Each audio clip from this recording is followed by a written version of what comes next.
ओम शांति। आज है 19 जनवरी। बाप दादा की मुरली के मधुर महावाक्य। मीठे बच्चे, अपने स्वीट बाप को याद करो तो तुम सतो प्रधान देवता बन जाएंगे। सारा मदार याद की यात्रा पर है। क्वेश्चन है, जैसे बाप की कशिश बच्चों को होती है, वैसे किन बच्चों की कशिश सबको होगी? उत्तर है, जो फूल बने हैं। जैसे छोटे बच्चे फूल होते हैं, उन्हें विकारों का पता भी नहीं, तो वह सबको कशिश करते हैं ना। ऐसे तुम बच्चे भी जब फूल अर्थात पवित्र बन जाएंगे तो सबको कशिश होगी। तुम्हारे में विकारों का कोई भी कांटा नहीं होना चाहिए। ओम शांति। रूहानी बच्चे जानते हैं कि यह पुरुषोत्तम संगम युग है।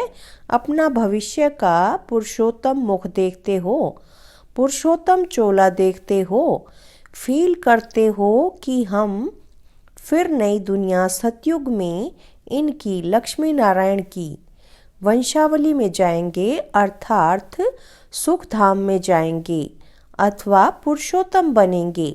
बैठे बैठे यह विचार आते हैं। स्टूडेंट जो पढ़ते हैं तो जो दर्जा पढ़ते हैं वह जरूर बुद्धि में होगा ना।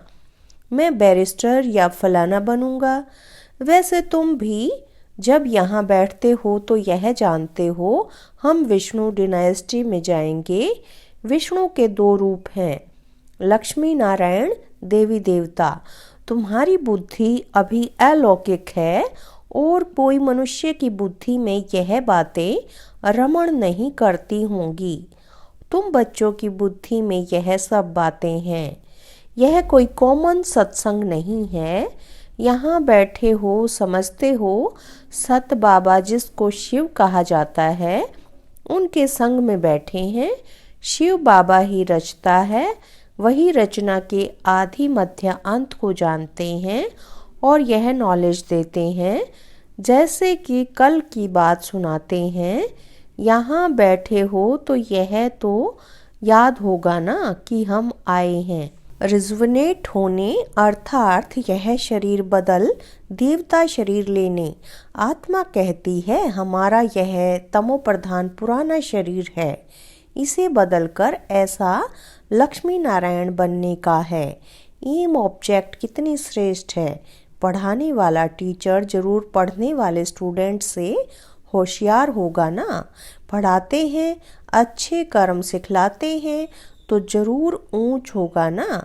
तुम जानते हो हमको सबसे ऊंचते ऊंच भगवान पढ़ाते हैं। भविष्य में हम सो देवता बनेंगे। हम जो पढ़ते हैं सो भविष्य नई दुनिया के लिए, और कोई को नई दुनिया का पता भी नहीं है। तुम्हारी बुद्धि में अब आता है यह लक्ष्मी नारायण नई दुनिया के मालिक थे, तो जरूर फिर रिपीट होगा। तो बाप समझाते हैं तुमको पढ़ाकर मनुष्य से देवता बनाता हूँ। देवताओं में भी जरूर नंबरवार होंगे। दैवी राजधानी होती है ना। तुम्हारा सारा दिन यही ख्यालात चलता होगा कि हम आत्मा हैं। हमारी आत्मा जो बहुत पतित थी सो अब पावन बनने के लिए पावन बाप को याद करती है। याद का अर्थ भी समझना है। आत्मा याद करती है अपने स्वीट बाप को। बाप खुद कहते हैं, बच्चे मुझे याद करने से तुम सतो प्रधान देवता बन जाएंगे। सारा मदार याद की यात्रा पर है। बाप जरूर पूछेंगे ना, बच्चे कितना समय याद करते हो? याद करने में ही माया की लड़ाई होती है। तुम खुद समझते हो यह यात्रा नहीं परंतु जैसे कि लड़ाई है। इसमें विघ्न बहुत पड़ते हैं।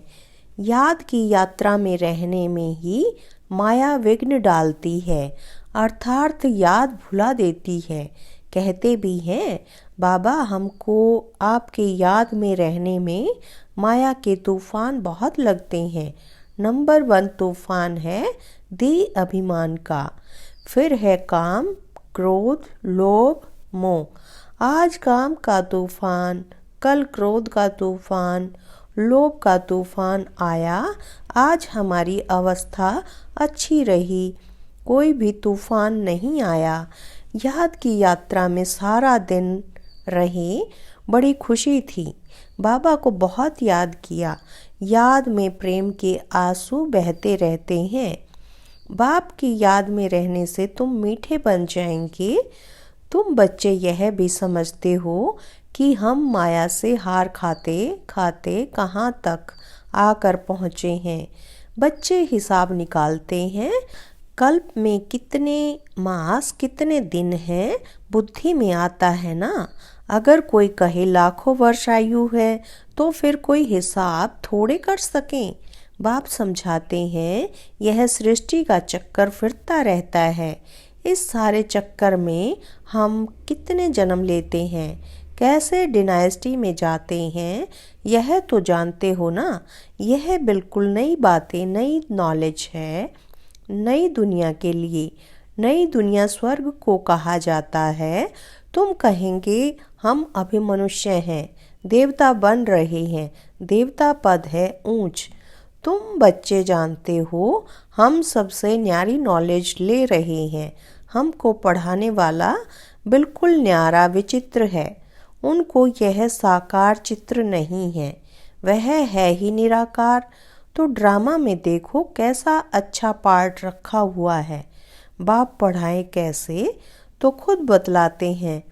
मैं फलाने तन में आता हूँ, किस तन में आता हूँ वह भी बताते हैं। मनुष्य मूंझते हैं क्या एक ही तन में आएगा, परंतु यह तो ड्रामा है ना, इसमें चेंज हो नहीं सकती। यह बातें तुम ही सुनते हो और धारण करते हो और सुनाते हो। कैसे हमको शिव बाबा पढ़ाते हैं, हम फिर और आत्माओं को पढ़ाते हैं। पढ़ती आत्मा है, आत्मा ही सीखती सिखलाती है। आत्मा मोस्ट वैल्यूएबल है। आत्मा अविनाशी अमर है। सिर्फ शरीर खत्म होता है। हम आत्माएं अपने परम पिता परमात्मा से नॉलेज ले रही हैं। रचयिता और रचना के आदि मध्य अंत 84 जन्मों की नॉलेज ले रहे हैं। नॉलेज कौन लेते हैं?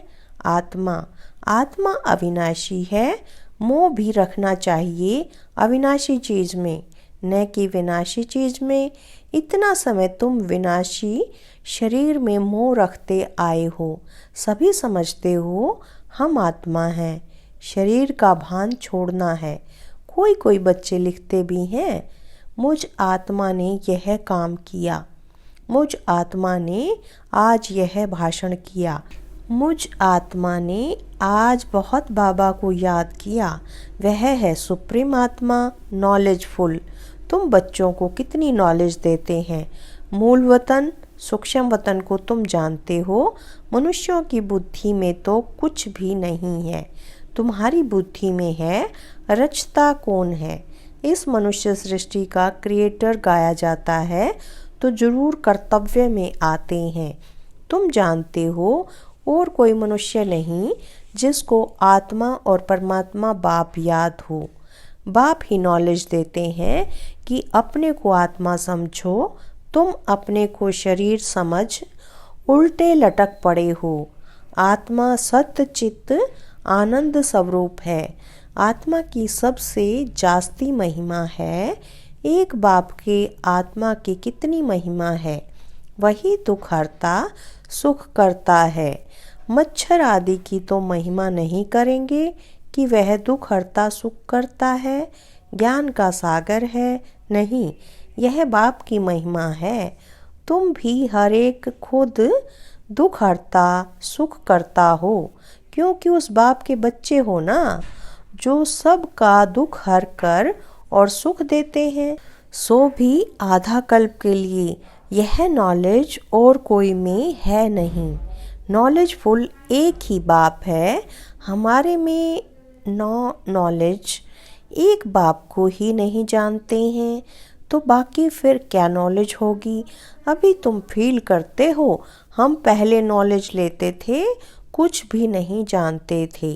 बेबी में, छोटे बच्चे में नॉलेज नहीं होती है और कोई अवगुण भी नहीं होता, इसलिए उनको महात्मा कहा जाता है, क्योंकि पवित्र है। जितना छोटा बच्चा उतना नंबर 1 फूल।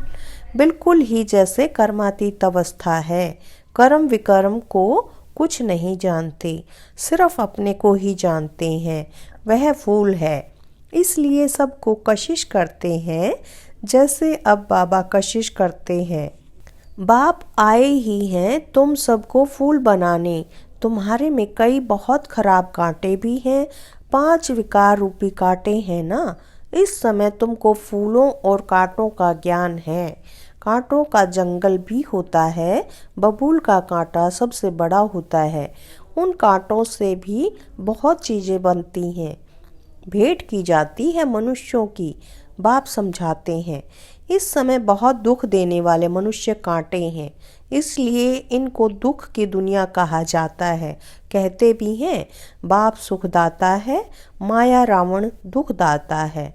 फिर सतयुग में माया नहीं होगी तो यह कुछ भी बातें नहीं होंगी। ड्रामा में एक पार्ट 2 बारी नहीं हो सकता। बुद्धि में है, सारी दुनिया में जो पार्ट बजता है वह सब नया। तुम विचार करो, सतयुग से लेकर यहाँ तक के दिन ही बदल जाते, एक्टिविटी बदल जाती। 5000 वर्ष की पूरी एक्टिविटी का रिकॉर्ड आत्मा में भरा हुआ है, वह बदल नहीं सकता। हर आत्मा में अपना पार्ट भरा हुआ है, यह एक बात भी कोई समझ नहीं सकते। अभी आदि मध्य अंत को तुम जानते हो, यह स्कूल है ना।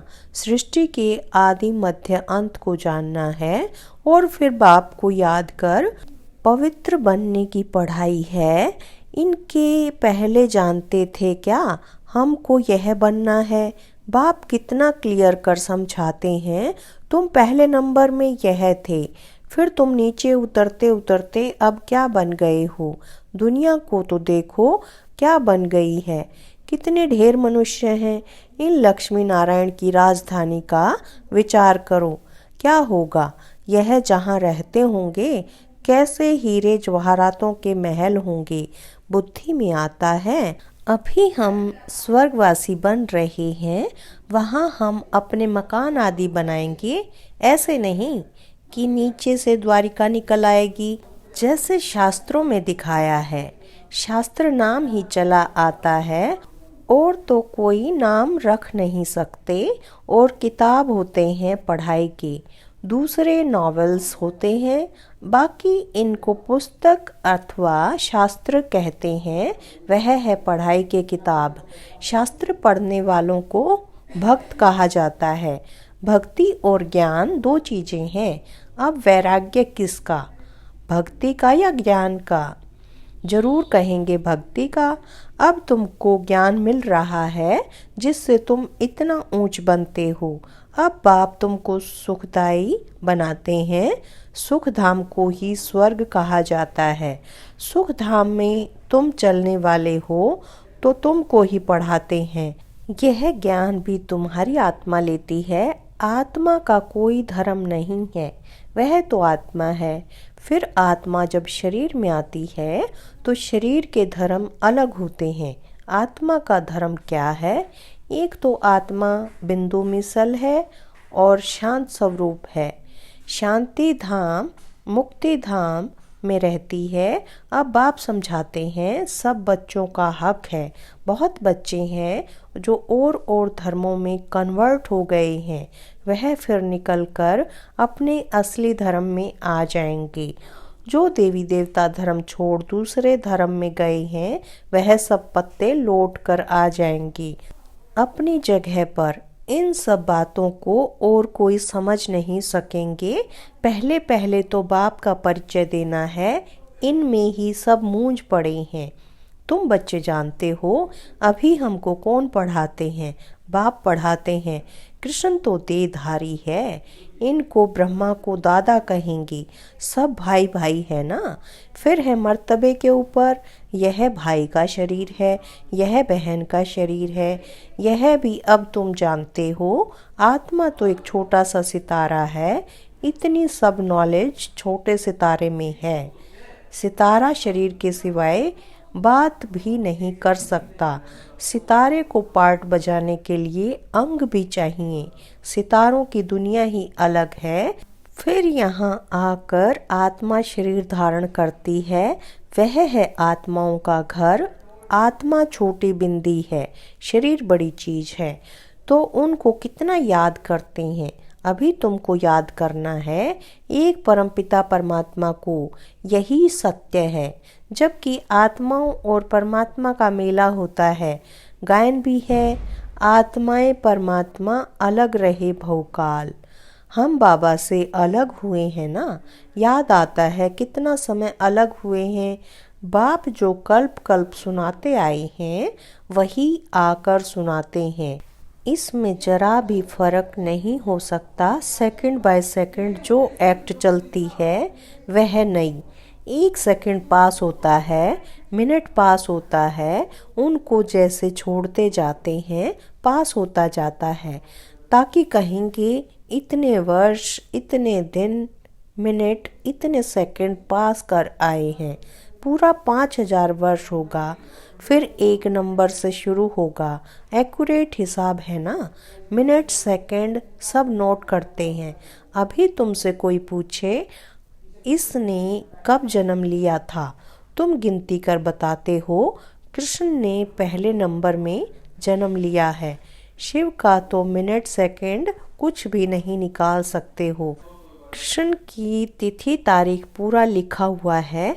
मनुष्यों की घड़ी में फर्क पड़ सकता है मिनट सेकंड का। शिव बाबा के अवतरण में तो बिल्कुल फर्क नहीं पड़ सकता।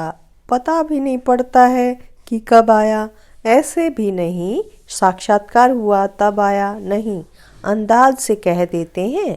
बाकी ऐसे नहीं उस समय प्रवेश हुआ, साक्षात्कार हुआ कि हम फलाना बनेंगे। अच्छा, मीठे मीठे सिकिलधे बच्चों प्रति माता पिता बाप दादा का याद प्यार और गुड मॉर्निंग। रूहानी बाप के रूहानी बच्चों को नमस्ते। हम रूहानी बच्चों के रूहानी बाप दादा को याद प्यार, गुड मॉर्निंग और नमस्ते। धारणा के लिए मुख्य सार है। पहला पॉइंट, सुख धाम में चलने के लिए सुखदाई बनना है। सबके दुख हरकर सुख देना है। कभी भी दुखदाई कांटा नहीं बनना है। दूसरा पॉइंट, इस विनाशी शरीर में आत्मा ही मोस्ट वैल्यूएबल है। वही अमर अविनाशी है। इसलिए अविनाशी चीज से प्यार रखना है। देह का भान मिटा देना है।